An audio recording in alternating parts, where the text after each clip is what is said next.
Hey guys, and welcome back to the Fantasy Table brought to you by the Blues Table. I am once again your host, Luke Verkamp, and tonight I am once again by myself. Austin was really wanting to join the show today since he's been off for a bit, but he unfortunately had some things pop off with real life, so he cannot make it to today's show.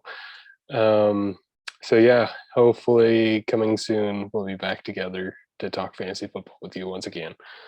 But it is championship week. Congratulations to whoever made it to championship week. I know that is going to be a small percentage of people because there's only two that make it to championship week in every league. So if you are one of those, then congratulations.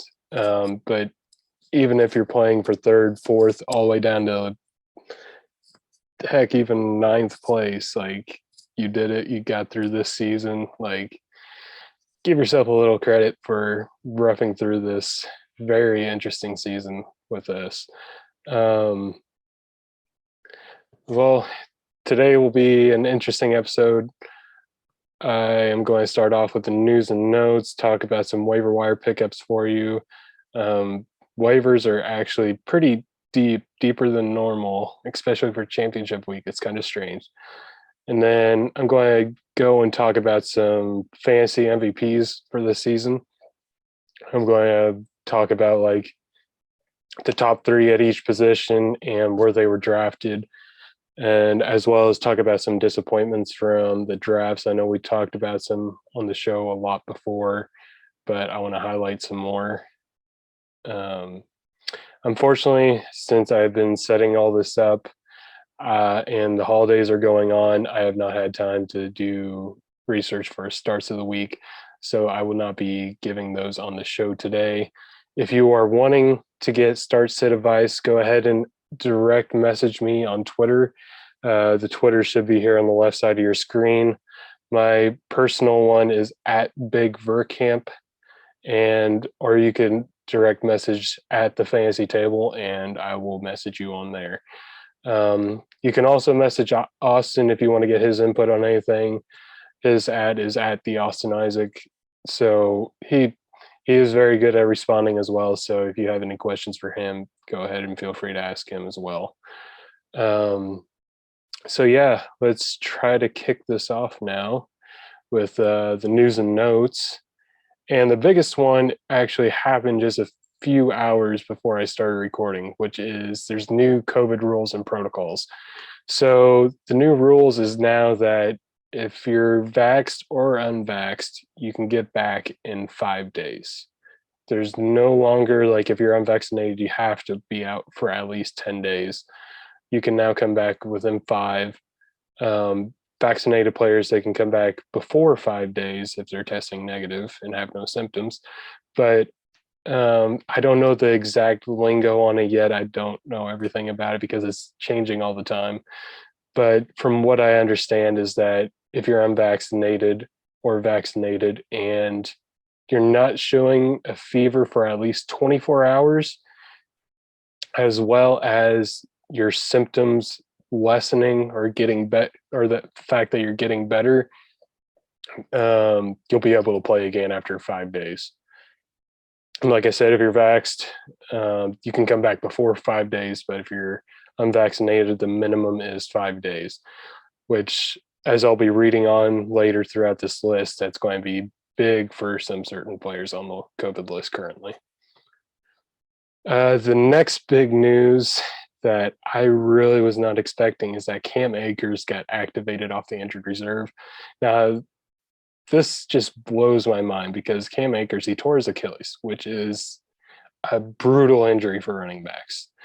And normally you can't come back in this fast of a timetable, but I guess he worked hard, which it doesn't surprise me because he seems to be a very hardworking player. I know, like, right as soon as he tore his Achilles, it was like a month later, he posted a picture of himself on the practice field, like doing rehab and stuff like that. So I'm not surprised that he's coming back, but I guess I should say I am surprised because I'm surprised it's this quickly, but I'm not surprised that he would be the one to do it. So I'm hoping that he can show the potential that he showed towards the end of last season and into this playoff run, most likely if you have him on your team, like, you're not going to play him this next week. While he does have Sean McVay did say that he has a chance to play this week, I don't think he's going to get a large enough role for you to play him, because it's crazy. I saw this stat a bit earlier today, but Sony Michelle has the most rushing yards in December, which is crazy whenever you think about the tear that Jonathan Taylor's been on. So, yeah, Cam Akers is more, if you pick him up in a keeper league or if you're in a dynasty league, like, you probably will want to keep an eye on how he plays, because, like I said just a bit ago, Cam Akers, like, he had an Achilles injury, which outside, I know, like, I saw Marlon Mack in person at training camp, and we've seen a little bit of him in preseason and a couple of other regular season games, and he's looked decent, but we don't have a large workload to see how good he is, like, truly is off the Achilles injury. But from what I saw, he looked pretty fine. Donta Foreman, he's been doing well for the Titans. He had an Achilles injury as well. And for the most part, Achilles injuries have just been career enders for running backs, which is unfortunate because you don't want to see that. And I'm hoping Cam Akers is one of these guys like Donta Foreman that can come back from it and still play at a high level.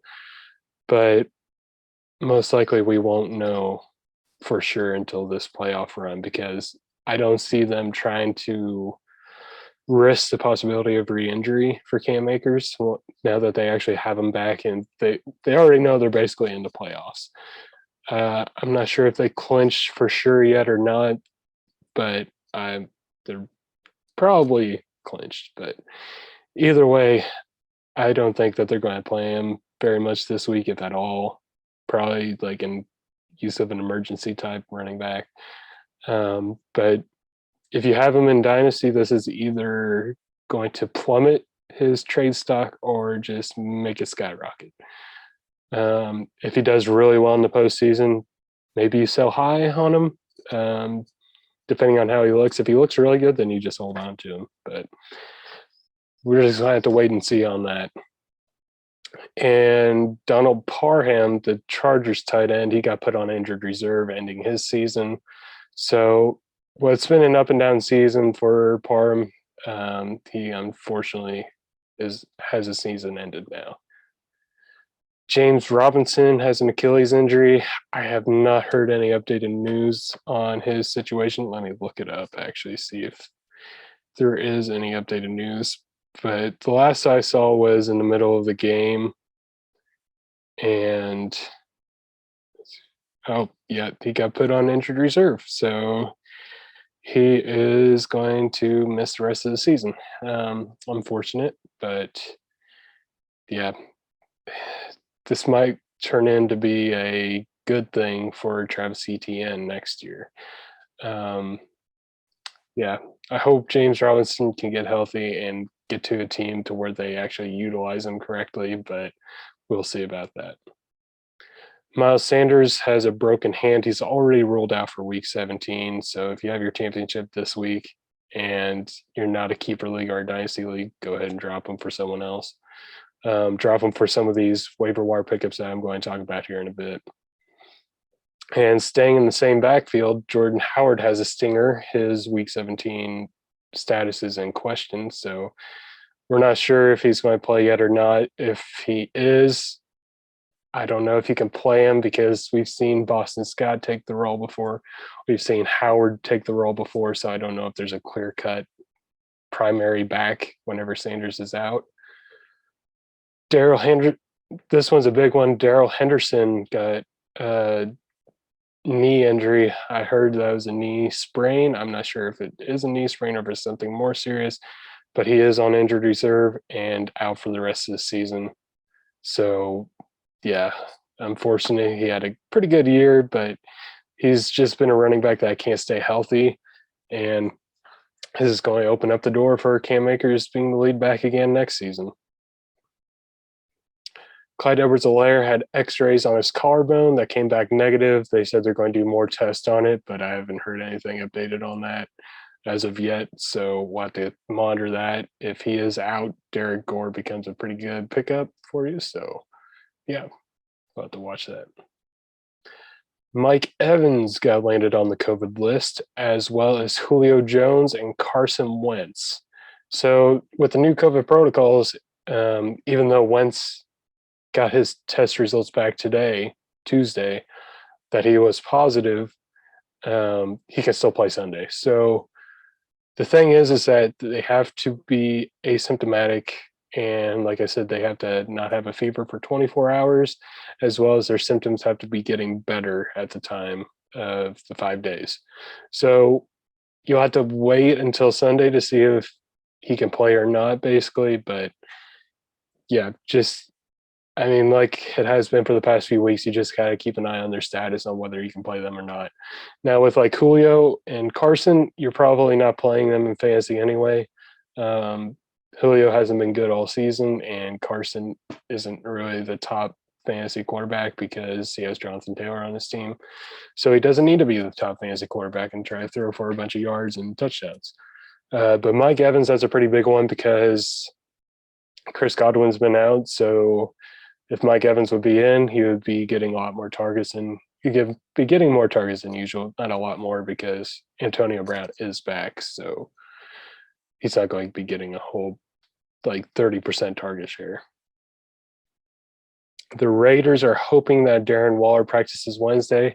This will be really big for the Raiders if he does come back. If Waller does come back, that one hurts Hunter Renfro's stock because Hunter Renfro has been doing very good lately, but he's been doing very good lately whenever Darren Waller is out. So coincidence? I don't think so. I think it's because Darren Waller is out that Hunter Renfro gets more targets and has been doing better. So if Waller does play, then Renfro's stock goes down.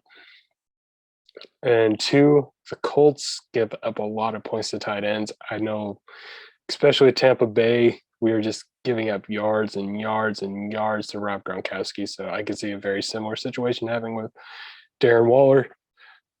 So I'd be careful. Or if I wouldn't say careful.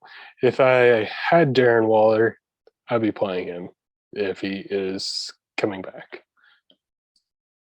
Jimmy Garoppolo chipped a bone and tore a ligament in his right thumb.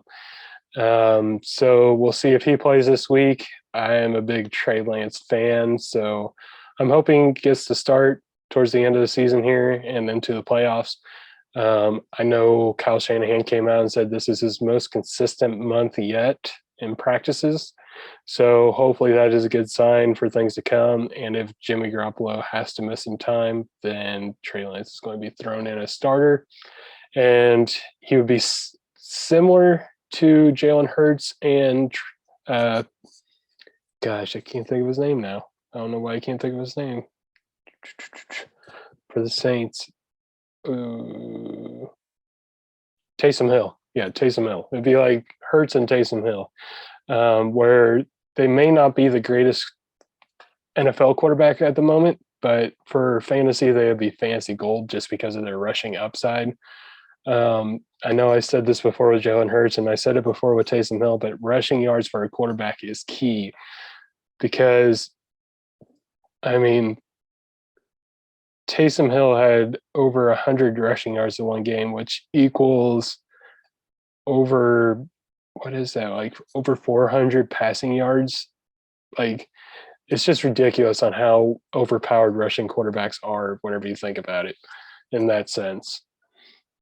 But yeah, I wouldn't necessarily start him right off the bat because we haven't seen enough of him proving that he can be the guy and get you a lot of fantasy success. But for next year, I think this would be a good telling tale on if he's going to be able to develop a little bit more or if you need to try to stay away from him in fantasy drafts if the price goes too high just because of the hype around him.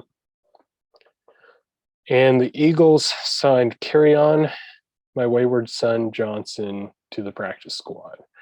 So I don't know what to think about this. To me, this most likely means that Jordan Howard's stinger is going to be more serious than just a questionable tag this week. I think this is most likely they're preparing that Jordan Howard is going to be out, and that way they have Boston Scott, Kenneth Gainwell, and Kerryon Johnson. So I'd be watching to see if Jordan Howard does play, and if he doesn't, I'd pick up Boston Scott, and you could almost play him just because they are a very good rushing team and they're very hot right now. Now moving on to the waiver wire pickups. Now, if you're in the fantasy championship or you're fighting for third place and your league gives out money to third place, like I am, you got to really play the waiver wire this week because there are a lot of good names out there. And starting off, I want to talk about make sure these guys are not out there on the waiver wires for running backs. And that is going to be Rashad Penny, Sony Michelle, and Jeff Wilson Jr. Rashad Penny, he's been the lead starter for the past few weeks for Seattle, and he's been doing an amazing job for them. He's always had the talent. I mean, he was a first-round pick for a reason, but he just hasn't been able to stay on the field. And if he can stay on the field, he does really well. And lucky for him, this week he's got Detroit, which is a great matchup for running backs. So if you can pick him up off the waiver wire, I would even start him this week. Like, not a problem. He gets a workload. He has been like the guy in the backfield. So yeah, I would start him for sure if I get a chance to pick him up. Next up is Sony Michelle. It's like I was talking about earlier. Cam Akers is coming off an Achilles injury, so he probably won't be playing much, if at all. And Daryl Henderson got put on the IR. So this is perfect storm for Sony Michelle to just take over. And plus, like I said a bit ago, he has the most rushing yards in December. He has been killing it for fantasy lately. In the 4 past weeks, he's had 22 points, average 8 points, 13 points, and 20 points. So he's doing really well right now. They're playing Baltimore, which isn't a great matchup, but Baltimore defense has been seriously lacking recently. So he's still a start just because of the workload that he's getting. He got 27 carries this past week, as well as 4 targets. So over 30 opportunities total, which is amazing for a running back, especially in an offense like that. And last up is Jeff Wilson Jr. 49ers running backs, man, they always do something. But yeah, Jeff Wilson, like, a lot of this depends on Elijah Mitchell, if he plays or not. They're playing Houston, which is another great matchup for running backs. So if Elijah Mitchell's out, Jeff Wilson is in your starting lineup. He gets opportunities week after week, so you got to play him. And then moving on to some lesser-owned guys. The first up is Dare. I'm going to absolutely butcher this last name. I don't even know if I want to try. But he's the running back on the Jaguars. With Carlos Hyde out and now James Robinson out, he is going to be the lead man. He actually did pretty good this last week and got a touchdown. So he's a guy that you can pick up. And if you're in a pinch, you can start him, no problem. He's going to get the touches. So if you're hurting up running back, I have no problem starting him this week. And then next up, we're going to have the Eagles running backs. Boston Scott, he's owned in 36% of leagues, and Jordan Howard's owned in 25% of leagues. If I had to pick one or the other, I would probably pick Boston Scott just for the fact that, like I said earlier, I think that Jordan Howard's injury is probably worse off than what we think at the moment for the fact that they signed Kerryon Johnson. So, yeah, I'd probably pick up Boston Scott. I would rather not start him if I had to, unless Jordan Howard is out. If Jordan Howard's out, then I would probably be okay with starting Boston Scott if I needed a running back start. And last up is Derek Gore. I tell you what, Derek Gore, he's doing pretty good for the Chiefs in those spot starts. Even though I wonder if Daryl Williams. Yeah, so Daryl Williams is also available in a lot of leagues. But either way, check if Derek Gore or Daryl Williams are on your waiver wires. Daryl Williams is owned in 67% of leagues, so probably not as much as a Derek Gore. Derek Gore is only owned in 6% of leagues, but he got 12 touches to. I just had him up. Let me see what Daryl had.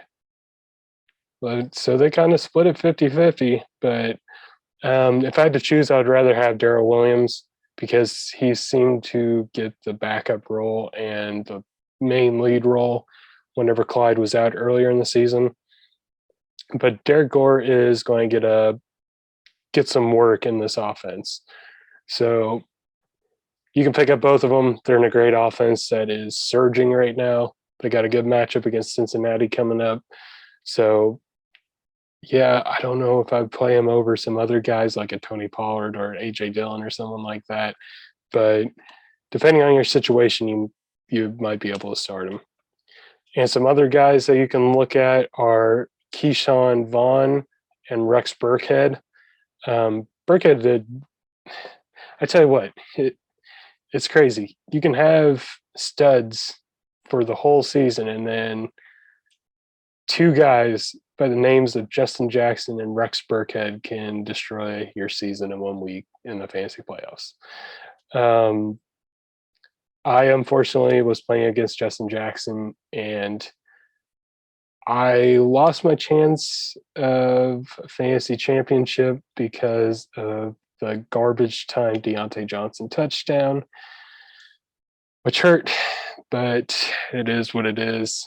That's how fantasy football is. I can't be mad because I started Saquon Barkley over Antonio Gibson just because Antonio Gibson didn't practice all week with a toe injury and I thought he was going to be out, but he ended up playing and doing really well. So it was my fault. I originally had Gibson in, but I talked myself out of it on Sunday morning.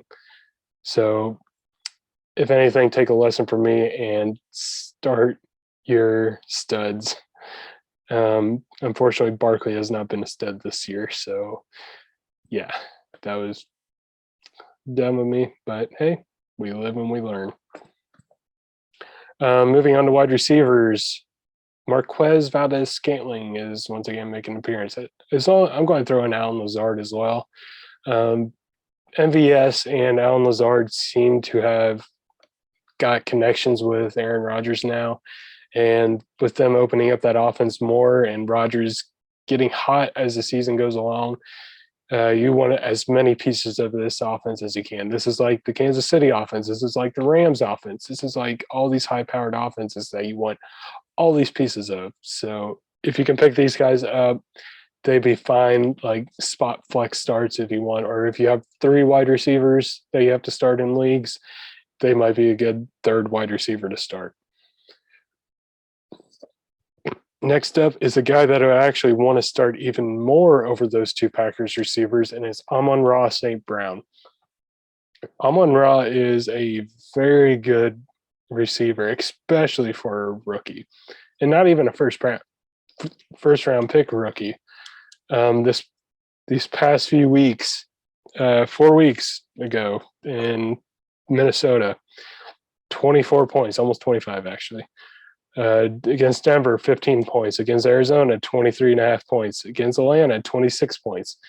He is getting the targets. He's getting 12, 12, 11, 11, averaging over 11 targets a game in these past 4 weeks, and he is absolutely dominating. Like this past week against Atlanta, he had a backup quarterback playing for him, so Tim Boyle. So, I mean, when Jared Goff comes back, that's only going to help him. I'd definitely play him if I have him. Like, there's no reason not to with him getting that type of target share. And last up, this guy I want to talk about is my fantasy darling, Elijah Moore. this would be the week that he could come off the injured reserve. And whenever he got placed on injury reserve, Robert Saleh right away said, like, hey, he's probably going to be on the lesser end of the timetable for injured reserve, and hopefully we can get him back right away whenever he's available to come off of the injury. Just hopefully get him back right away whenever he can off the injured reserve. So if he is coming back right away, that would be this week. So I'm hoping it does because he's been very good, and I want to see that come back before the end of the season, so that way he has a little bit to go into next season with. But yeah, he did really well. And then some other guys I want to mention is Josh Palmer. I was going to talk more about Josh Palmer, but with Mike Williams probably coming back off the COVID list due to the new COVID protocols, I'm not going to talk about him as much. KJ Osborne and Kadarius Toney. Even though I don't really want to endorse starting any Giants player anymore this season because it's awful there.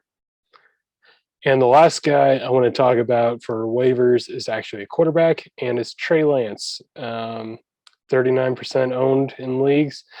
If you're in a keeper league, I'd pick him up as soon as possible just to have him on your team for next year in case he does show up and do very well. But your championship is most likely this week. I know some people have championships in week 18, but I'm going to guess a majority if you don't, just because NFL teams might sit starters during those games. Well, it's less likely now since there's only one bye-week team.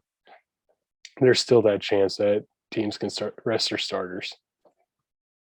But Trey Lance, like I said earlier, he's got that rushing upside that you want in a quarterback.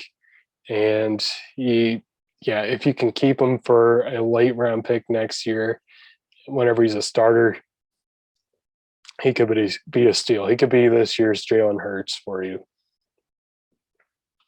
Moving on, I want to talk about fantasy MVPs. Now, this is going to be I'm going to talk about the top three at each position and say where they were drafted. And then I'll also name some honorable mentions that were draft day steals for most teams. And I use the average draft position data that Sleeper has released to the public. So it is very accurate data on where the average people are drafting these players at. Starting off with quarterbacks, the number one quarterback in fantasy this year was Josh Allen of the Buffalo Bills. He was drafted at quarterback 2 in most leagues. He's just been a stud. If I had to pick a quarterback fantasy MVP, it would probably be Josh Allen. I would also say, in the fantasy MVP for quarterbacks, it would also be Tom Brady just because of where you got to draft Tom Brady at. But unfortunately, he gave a rough stinker in the first week of the playoffs. So that took him out of my MVP race just because of that. But no, Josh Allen has been a stud all year, just like he has been last year. So, yeah, he's been great. Number 2, Justin Herbert. Love that to see Justin Herbert up here already. The talent that kid has is amazing. I don't know really what to say. I'm kind of speechless by him. He is becoming an absolute stud in front of our eyes. He got drafted at quarterback 6, actually, so a bit of a bigger jump up than what Josh Allen had, even though Josh Allen, he could only move up one spot anyway. But yeah, Herbert, kudos to him. He's playing very well. And the quarterback that finished 3rd was Tom Brady. Like I said, he was going to be my fantasy MVP if he would have done a little better the first week of the playoffs. But you drafted him at quarterback 9. You drafted him in I would say around the 10th round. I know is where most leagues had him at. So, yeah, he's played very well once again, even though he is 100 years old.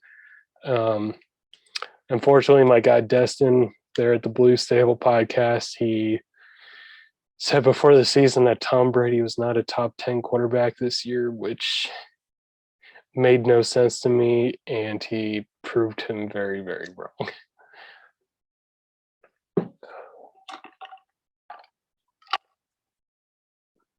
All right, moving on to running backs. Number one, to no surprise, is Jonathan Taylor. He has just been a beast this season, an absolute beast. He is probably going to be the number one overall pick next year in most fantasy leagues. I don't see how he can't. The only real argument you have is the potential of Christian McCaffrey coming back fully healthy. But even then, like, that's not a very good argument because he's been injured the past 2 seasons. Derrick Henry maybe has a shot at being the number one pick, but I would doubt it with his lack of receiving upside. But Taylor has more than him. So, yeah. Probably clear-cut, unanimous number one overall pick next year. Probably definitely the fantasy MVP for running back. I don't really know how you can argue anyone else. The only other guy that I would personally argue is my guy, Austin Eckler.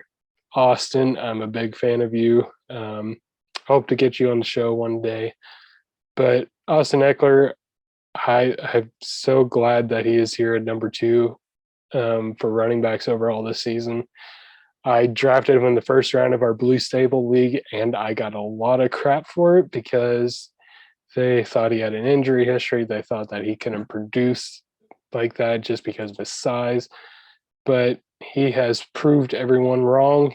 He has shown that he is a good running back, and he can be a top fantasy running back, which I don't think I've mentioned, but he got average draft position of running back 10. So pretty big jump from 10 to 2. Like Taylor was 8 to 1. So these are all guys that are like in the end of the first, early second, jumping up to the top of the rankings. And number 3 is, I will say I was very wrong on, is Joe Mixon. Joe Mixon was drafted as running back 12. Gosh, let me look at where Lucas drafted him at in our league. Yeah, Lucas drafted. Oh, wait, this is the wrong league. Yeah, Lucas drafted him towards the end of the 3rd round in our Blue Stable League, which is pretty crazy whenever you think about how talented he actually is. The biggest question for me was injuries, if he would be able to stay fully healthy this season, and he did show that. So he is probably going to be a first-round pick next year, maybe second round. But, yeah, he has been amazing this year. So kudos to him. Glad that he came back fully healthy. Glad that he's showing everybody wrong, including myself. Wide receivers, to me, this is my overall fantasy MVP of the season, and it's Cooper Kupp. Cooper Kupp got drafted as wide receiver 17, and he is wide receiver 1 on the year by a lot. Yeah, the next closest wide receiver to him is Devonte Adams by 89 points. 89 points. That is ridiculous. He is on pace to break a lot of Calvin Johnson's records. Funny enough, it is with the same quarterback that Calvin Johnson had with that record-breaking season. So, yeah, kudos to Cooper. Absolutely amazing job by him. Now, the reason that I say that he is my fantasy MVP this year is, like, for example, in the first round, like, I know a lot of people would want to say Jonathan Taylor just because he's a running back, and running backs are more scarce in fantasy football. But I look at like in the first round, I drafted Austin Eckler in a lot of leagues. If I could have had Austin Eckler and Cooper Kupp, I would rather have that than Jonathan Taylor and let's find another good running back or good wide receiver, Chris Godwin. That's actually a really good idea right there. Let me know in the comments below or tell me on Twitter. But what side of the trade would you on for the season overall? Would you rather have Cooper Kupp and Austin Eckler or Jonathan Taylor and Chris Godwin? I feel like those are very even sides, but personally, I would rather have the Cooper Kupp and Austin Eckler side.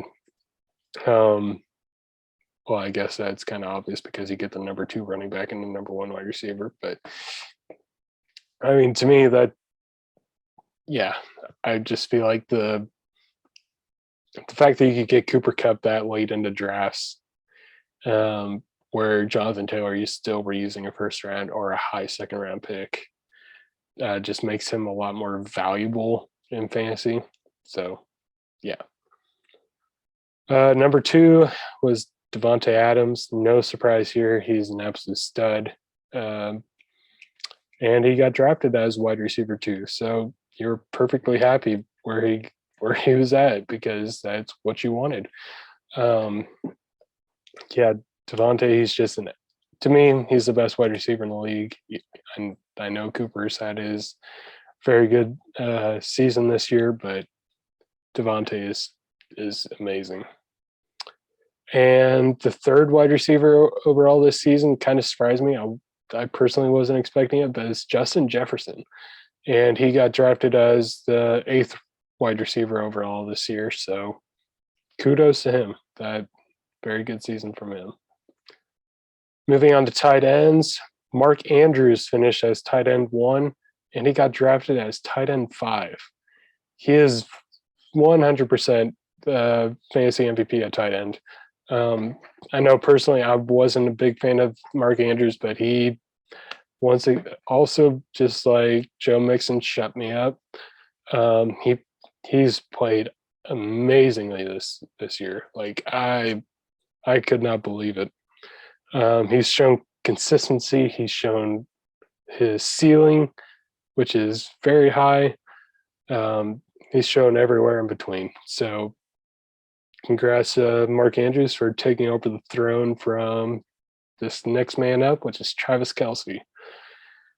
Now, obviously, everybody drafted Travis Kelsey as their tight end 1 this year because, I mean, why would you not? He has been it for the past X amount of years. So, yeah. And then number 3 is George Kittle. The guy that is either injured or an absolute beast. He made it all the way up to number 3 this year for tight ends, and he got drafted as tight end 2. So pretty much as you were expecting. To me, the tight ends were pretty probably pretty predictable is what I would say, other than the fact that I probably would have predicted Darren Waller to be in the top 3 instead of Mark Andrews, but I would have said Mark Andrews would have been like 4 or 5 at the very least. I don't know who else I would put at 4. But yeah, those 4 were definitely the studs would have been my studs of the season. But unfortunately, Darren Waller got hit with injuries and hasn't been as good this year. Some honorable mentions that I want to talk about real quick as well are guys that definitely very much exceeded their draft positions this year, and that would be Leonard Fournette, James Conner, Cordarrelle Patterson, Deebo Samuel, Jalen Waddle, Hunter Renfrow, Michael Pittman, Mike Williams, Christian Kirk, Dalton Schultz, and Dawson Knox. For all of you listeners, whoever is your fantasy MVP, let me know down below, or at me on Twitter. Most likely I'll put a tweet out tomorrow afternoon sometime like that to say who was your fantasy MVP this year. And I just want you all to let me know your thoughts. But moving on to our disappointment section, these are guys that were drafted high up for their positions and absolutely dropped in the season.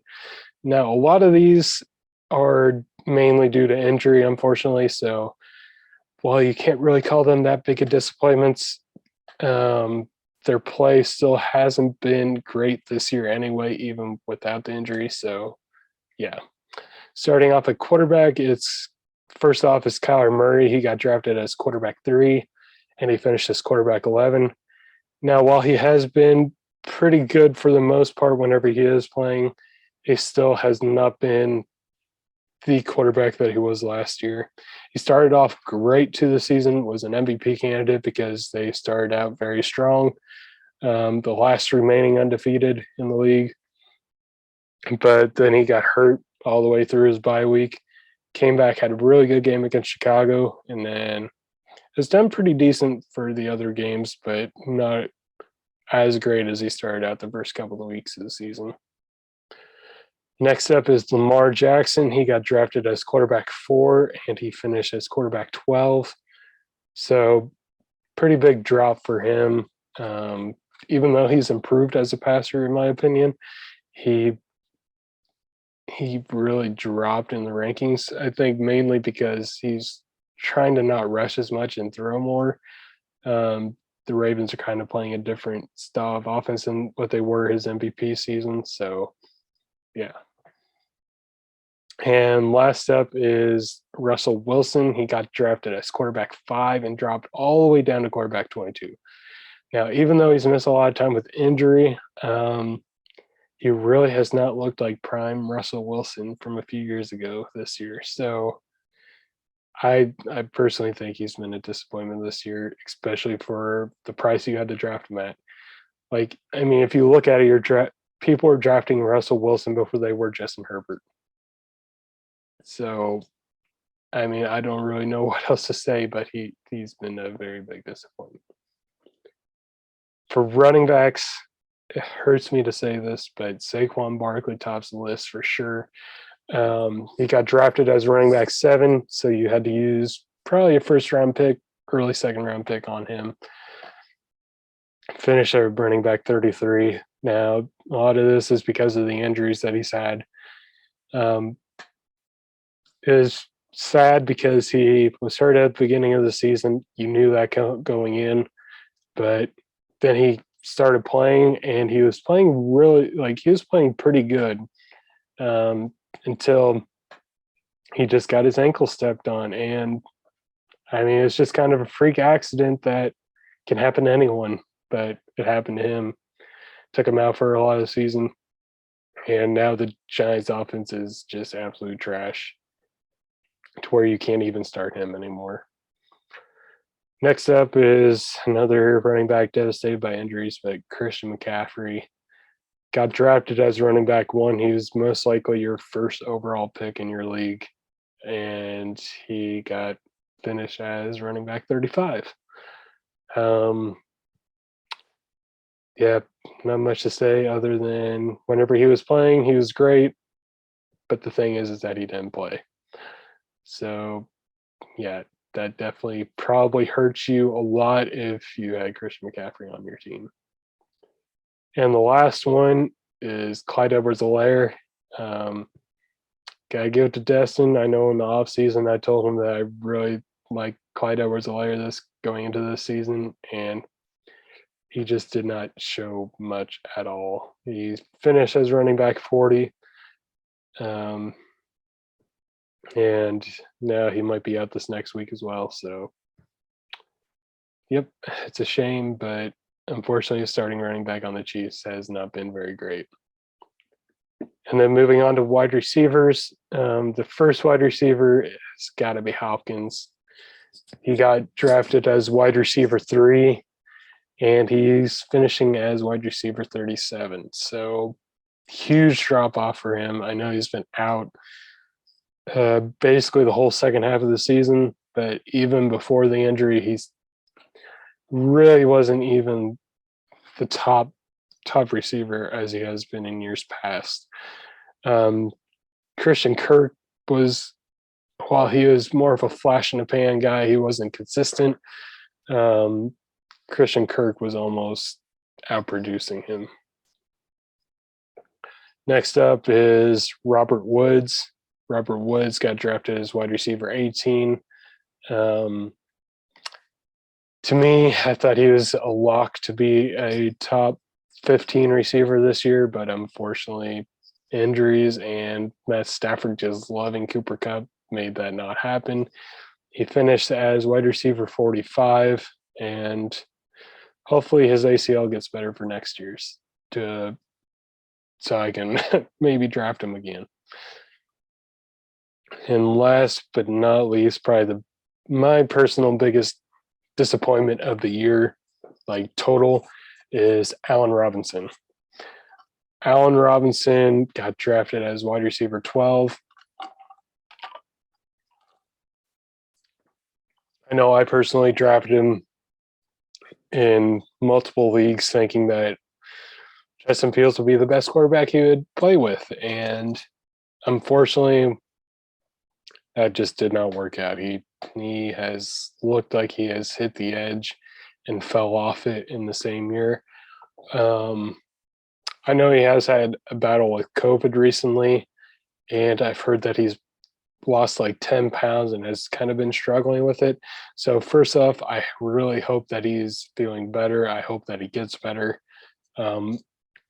Like prayers up to him. I hate to hear anybody like suffering from COVID, because that is it just bugs me, the fact that people are, and there's just a lot of crap going on in this world. I don't want to get too into it because we talk about it enough. This is fantasy football where you are supposed to be away from it. But yeah, just hopefully he can get better. But this is his franchise tag year, so I'm guessing he's going to move on in the offseason, because I really don't see a reason why the Bears would re-sign him. Darnell Mooney has looked like he's taking over as wide receiver 1. So hopefully Robinson can go somewhere where he's with a good quarterback, and we can see if he is still doing well. But yeah, unfortunately, I don't have any starts of the week from Austin. Otherwise, I would have gave them to you. Like I said, I was not able to do the research for it because holidays are going on, and I had to write all this stuff up.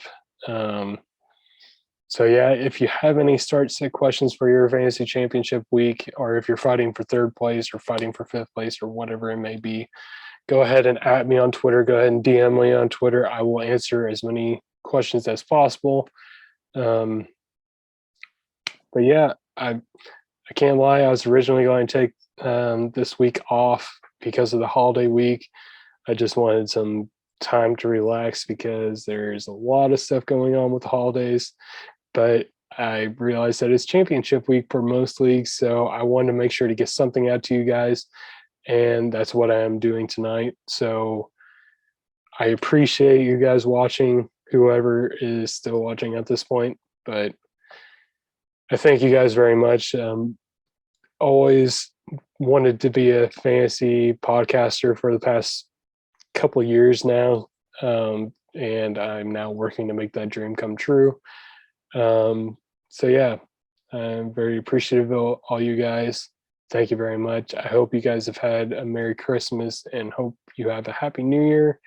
And any other holiday that you celebrate, I hope it goes fantastic for you.